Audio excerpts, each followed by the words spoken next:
sahbihi ajma'in. Alhamdulillah, para jemaah dirahmati Allah Subhanahu wa taala. Insya-Allah kita akan meneruskan pengajian di dalam kitab Ihya Ulumuddin karangan Al-Imam Abu Hamid Al-Ghazali radhiyallahu anhu, dan kita berdoa mudah-mudahan Allah menjadikan pengajian ini pengajian yang barakah, yang mana dengannya dosa-dosa kita diampunkan dan hajat-hajat kita dikabulkan. Mudah-mudahan Allah Subhanahu wa taala menjaga kita daripada segala musibah, segala kesusahan dan azab di dunia dan akhirat. Amin ya rabbal alamin. Maka kita telah sampai kepada apa yang disebutkan oleh penulis, wa qala Ibnu Abbas radhiyallahu anhuma. Ini adalah apa yang disebutkan oleh Ibn Abbas. Ini Ibn Abbas ini adalah Abdullah bin Abbas radhiyallahu anhuma, sahabat Nabi SAW yang masyhur. Beliau ini dikenali sebagai turjumanul Quran, yakni seseorang yang ahli dalam Al-Quranul Karim. Dan Nabi SAW mendoakan Abdullah bin Abbas dengan doa yang khusus. Ada peristiwa yang mana Nabi SAW berada di dalam tandas, maka beliau menyiapkan air wudu. Beliau berkhidmat kepada Nabi SAW. Kita lihat beberapa sahabat yang khidmat kepada Nabi, seperti Anas bin Malik. Anas bin Malik radhiyallahu an khidmat kepada Nabi SAW 10 tahun. Daripada hari pertama Nabi sampai di Madinah, Nabi tinggal di rumah makcik ni, sebab Abu Ayyub Al-Ansari saudara dengan Anas. Jadi dia berkhidmat kepada Nabi SAW daripada hari pertama sampai Nabi wafat.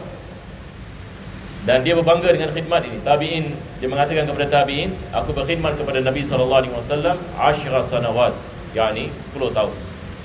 Abdullah bin Abbas radhiyallahu anhuma juga berkhidmat kepada Nabi SAW, dan Nabi mendoakan doa yang khusus bagi Abdullah bin Abbas. Dan doa ni biasa kita baca. Nabi mengatakan, Allahumma faqihu fid din wa 'allimhu ta'wil. Allahumma faqihu fid din wa 'allimhu ta'wil. Ya Allah, berikanlah kepadanya kefahaman dalam agama, dan berilah kepadanya ilmu ta'wil. Itu sebab beliau ini, Allah kabulkan doa Nabi SAW, maka beliau merupakan imam yang besar dalam tafsir Al-Quranul Karim. Jadi tabi'in belajar dengan beliau. Jadi para tabi'in yang datang selepas yakni wafat Nabi SAW belajar dengan sahabat yang besar ini. Maka beliau mengatakan, tadzakurul ilmi ba'da lailatin ahabbu ilayya min ihya'iha. Yani dia mengatakan muzakarah ilmu pada waktu malam ataupun sebahagian daripada hari pada waktu malam itu adalah lebih disukai olehku daripada menghidupkan malam dengan ibadah. Sekali lagi ya, apa dia mengatakan? Dia mengatakan muzakarah ilmu pada sebahagian hari pada waktu malam lebih disukai olehku daripada menghidupkan malam dengan ibadah. Yang maksudnya di sini adalah muzakarah ilmu ini adalah daripada ibadah yang afdal, besar, yakni pahalanya lebih besar daripada kita melaksanakan salat pada malam hari. Ini adalah daripada kelebihan muzakarah ilmu. Maka beliau mengatakan, wa kadzalika an Abi Hurairah radhiyallahu anhu wa Ahmad bin Hanbal rahimahullahu taala. Begitu juga Imam Ghazali mengatakan, dikatakan oleh Abu Hurairah sahabat Nabi SAW, dan Al-Imam Ahmad bin Hanbal. Imam Ahmad bin Hanbal ini, beliau yang dilahirkan pada sekitar tahun yang 183 Hijriah, dan dia wafat ini pada tahun sekitar 243. Jadi dia datang lebih daripada 170 tahun selepas wafat Nabi SAW, dan dia merupakan imam madhab Hanbali. Beliau juga mengatakan perkara yang sama. Wa qala al-Hasan fi qawlihi ta'ala, Rabbana atina fid dunya hasanah wa fil akhirati hasanah, innal hasanata fid dunya hiyal ilmu wal ibadah. Yani Al-Imam Al-Hasan Beliau mengatakan tafsir bagi ayat Rabbana atina fid dunya hasanah. Dia menafsirkan apa yang dimaksudkan dengan hasanah di sini. Rabbana atina fid dunya hasanah wa fil akhirati hasanah. Allah Subhanahu wa taala mengatakan, mengajarkan kita doa ini, ya Allah, wahai Tuhan kami, berikanlah kami hasanah di dunia dan hasanah di akhirat. Asal ini perkataan bahasa Arab ini, hasanah maksudnya satu kebaikan. Jadi kita mengatakan, ya Allah, berikanlah kami kebaikan di dunia dan kebaikan di akhirat. Al-Imam Al-Hasan dia mengatakan yang dimaksudkan dengan kebaikan di sini adalah al-ilmu wal ibadah. Yang dimaksudkan dengan kebaikan di sini adalah ilmu dengan ibadah. Maksudnya apabila seseorang itu diberikan ilmu dan dia diberikan taufik untuk mengamalkan ilmu ni dan mendekatkan diri kepada Allah, itu adalah kebaikan di dunia. Dan kebaikan di dunia itu akan diberikan ganjarannya di akhirat, dan juga dia mendapatkan kebaikan di akhirat. Ini adalah tafsiran Al-Imam Al-Hasan. Wa qila li ba'dil hukama ayul asya'i taqtani. Dikatakan ini sebagai kepada sebahagian hukama. Hukama ini dia adalah ulama, yakni mereka-mereka yang diberikan hikmah. Apabila sebahagian daripada mereka ditanya, apakah perkara yang betul-betul engkau jaga? Yakni maksudnya benda yang penting. Apakah perkara yang merupakan satu kepentingan bagi kamu? Maka mereka mengatakan al-asya'u allati idza ghariqat safinatuka sabahta ma'aka. Jadi mereka mengatakan perkara yang paling penting adalah ibarat kalau kita ada kapal, kalau kapal itu tenggelam, perkara itu akan selamatkan kita daripada kita tenggelam. Yakni maksudnya sesuatu yang sentiasa bersama kita, sentiasa menjaminkan keselamatan kita. Walaupun kita di tengah lautan, walaupun kapal ini sudah karam, tetapi dia tetap akan menyelamatkan kita. Agak-agak apa ke perkara tersebut? Boleh siapa-siapa yang diteka? Jadi beliau mengatakan ada perkara dalam diri manusia, dia boleh menyelamatkan manusia. Walaupun kapalnya tenggelam di tengah lautan, perkara tersebut dapat menyelamatkan dia. Sentiasa bersamanya. Jadi apabila ditanya apakah perkara tersebut, mereka mengatakan itu adalah ilmu. Ilmu ini dia menjadi sebab seseorang itu mendapatkan keselamatan. Mungkin ada orang menanyakan bagaimana ini? Bagaimana ilmu ini boleh menyelamatkan seseorang? Ilmu ini, kita ada ilmu yang zahir dan kita ada ilmu yang batin. Ilmu yang zahir adalah ilmu yang dipelajari. Misalan kalau sekiranya seseorang itu dia tahu berenang, maka itu juga adalah daripada ilmu yang ada padanya. Ilmu yang batin adalah ilmu yang merupakan zikrullah. Seseorang itu dia membaca sesuatu, mengingati Allah Subhanahu wa taala, maka ia menjadi sebab keselamatannya. Kita ada kisah Nabi Sulaiman AS. Mungkin saya berikan misal daripada Al-Quran. Nabi Sulaiman AS ini pernah menanyakan kepada rakyatnya, siapakah di antara kamu yang boleh mendatangkan tahta putri Balqis daripada Yaman ke Palestin? Dan zaman dahulu raja yang duduk di atas tahta. Tahta bukan benda yang kecil, tapi dia ibarat macam stage besar gitu. Nabi Sulaiman menanyakan kepada rakyatnya, siapa boleh mendatangkan tahta yang di Balqis daripada Yaman hingga ke Palestin?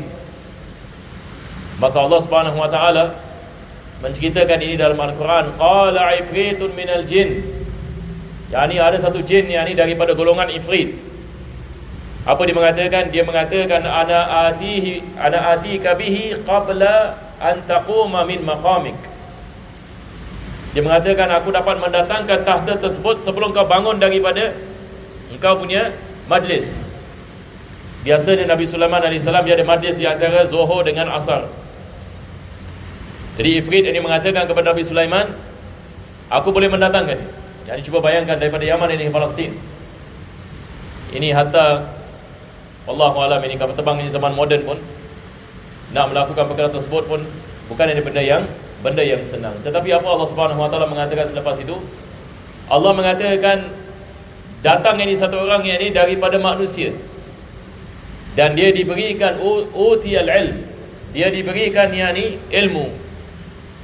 Dia mengatakan ana atika bihi qabla an yartadda ilaika tarfuk. Manusia ini mengatakan aku boleh mendatangkan tahta itu daripada Yaman ke Palestin in a blink of an eye. Dalam bahasa Inggeris kita panggil in a blink of an eye. Qabla an yartadda ilaika tarfuk. Yani mata kita ini bila kita apa kita buat? Saya bahasa Melayu pun saya tak tahu perkataan dia. Kelip, astagfirullahaladzim. dalam satu yang kelipan mata. Jadi manusia ini dia mengatakan aku boleh mendatangkan dia dalam satu kelipan mata. Ulama tafsir mengatakan bagaimana dia boleh mendatangkan dia begitu, secepat begitu. Dan Allah Subhanahu Wa Taala mengatakan orang ini diberikan ilmu. Yani sebahagian dari ulama mereka mengatakan dia mengamalkan Ismullahil A'zam. Yani dia membaca yani zikir-zikir yang tertentu dan dia berdoa kepada Allah Subhanahu Wa Taala, dia dapat yang mendatangkan perkara tersebut. Jadi ini adalah daripada ilmu yang batin. Itu sebab ini kita lihat zaman dahulu ini para ulama apabila mereka keluar berjihad fi sabilillah, satu orang boleh kalahkan 100 orang. Ada sahabat Nabi SAW, Nabi mengatakan sahabat ini rajulun fi mi'ah. Sahabat ini satu dalam 100. Apa maksudnya? Mereka dikenali sebagai Al-Abadilah. Al-Abadilah. Abdullah bin Amr bin As, Abdullah bin Abbas, Abdullah bin Umar bin Khattab. Mereka dikenali ini sebagai Abadilah. Abadilah ini mereka ini rajulun fi mi'ah. Rajulun ini fi mi'ah, maksudnya mereka satu orang tetapi 100 orang dalam satu. Jadi mereka kalau keluar ini berjihad dari fi sabilillah, kalau dia 3 orang ibarat dari 300 orang tentera. Yani apa kelebihan mereka? Kelebihan mereka yakni Allah Subhanahu Wa Taala memberikan kekuatan batin. Mereka dekat kepada Allah Subhanahu Wa Taala, sentiasa ingat kepada Allah, dan mereka malam tidak tidur. Abadilah. Mereka pada waktu malam qiyamul lail, pada waktu siang puasa. Ini adalah amalan mereka. Dan pada waktu siang yakni mereka berjihad fi sabilillah. Pada waktu malam yakni mereka melakukan qiyamul lail. Sahabat Nabi SAW ini banyak begitu, sehingga tentera Rom menghantar dia punya spy. Sebab mereka lihat orang Islam sikit, tentera Rom ramai, kalah Rom. Macam mana ni? Heran mereka. Bazan tentera Rom, dia punya komander, heran. Bagaimana orang Arab ini boleh kalahkan tentera kami? Jadi dia mengatakan ini mesti ada benda di kat orang Islam ni, kita hantar spy. Engkau apa, orang Arab yang bukan Islam, cuba lihat ini apa mereka buat. Apa ni orang Islam ni buat? Kenapa mereka special? Kita tak dapat kalahkan mereka. Dah dua hari tak dapat kalahkan mereka. Jadi spy ini pun pergi 3 hari dia duduk dengan dalam camp sahabat Nabi SAW. 3 hari dia lihat. Bila dia balik kepada Bazan, apa dia mengatakan? Dia mengatakan di lafaznya. Dia mengatakan ruhbanun bil lail fursanun bin nahar. Dia mengatakan haula'i ruhbanun bil lail fursanun bin nahar. Yani maksudnya pada waktu malam mereka ibarat ruhban. Tahu ruhban? Ruhban ini adalah orang yang ahli ibadah. Ibadah terus. Mereka pada waktu malam ini ibadah terus. Fursanun bin nahar. Tapi pada waktu siang warriors. Pada waktu siang ini mereka apa? Pendekar dalam bahasa kita. Pada waktu siang ini pendekar, pada waktu malam ahli ibadah. Yani Raja Rom ini mengatakan kalau sekiranya apa yang kau mengatakan itu benar, la batinul ardi khairun min zahiriha. Jadi dia mengatakan batin bumi ini lebih baik daripada zahirnya. Apa maksudnya? Maksudnya nak lawan dengan golongan seperti ini, lebih baik kita mati sajalah. Tetapi ini adalah kekuatan Allah Subhanahu wa taala memberikan kepada kaum mukminin. Itu sebab dalam Al-Quran Allah mengatakan in tansurullaha yansurkum wa yusabbit aqdamakum. Kalau kamu bantu agama Allah, Allah akan membantu kamu. Kita ini umat Islam, kekuatan kita dalam Al-Quran, kekuatan kita dalam sunnah Nabi SAW. Selagi mana kita berpegang kepada Islam, Allah akan memuliakan kita. Tapi kalau kita menyangkakan Islam ini mungkin tak penting, secondary saja, tetapi kita mesti kejar dunia, kita mesti buat ini, kita tak ada ingat kepada Allah Subhanahu Wa Taala, kita akan meletakkan diri kita dalam kebinasaan. Tidak ada kejayaan yang dibagi umat Islam kecuali kalau umat Islam kembali kepada Allah Subhanahu Wa Taala. Mudah-mudahan Allah memberikan kepada kita taufik dan hidayah dan menjadikan kita di antara hamba-hamba yang bertakwa. Amin ya rabbal alamin. Bismillahirrahmanirrahim. Alhamdulillahirabbil alamin. Allahumma shalli wa sallim ala sayyidina Muhammad wa ala ali sayyidina Muhammad. Rabbana atina fid dunya hasanah wa fil akhirati hasanah wa qina adzabannar. Sallallahu ala sayyidina Muhammadin wa ala alihi wa sahbihi wasallam. Alhamdulillahirabbil alamin. Al-Fatihah.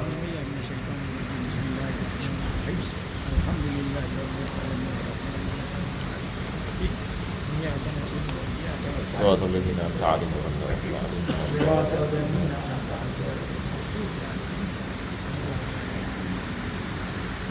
آمين يا الله يا رحمن آمين. ربنا تقبل منا صلاتنا ودعاءنا إنك أنت السميع العليم وتب علينا إنك أنت التواب الرحيم وتب سيئات أعمالنا وأجالنا يا الله يا كريم يا الله يا سبحانك اللهم وتعالى يا ذي الجلال والإكرام. آخر دعوانا الحمد لله رب العالمين.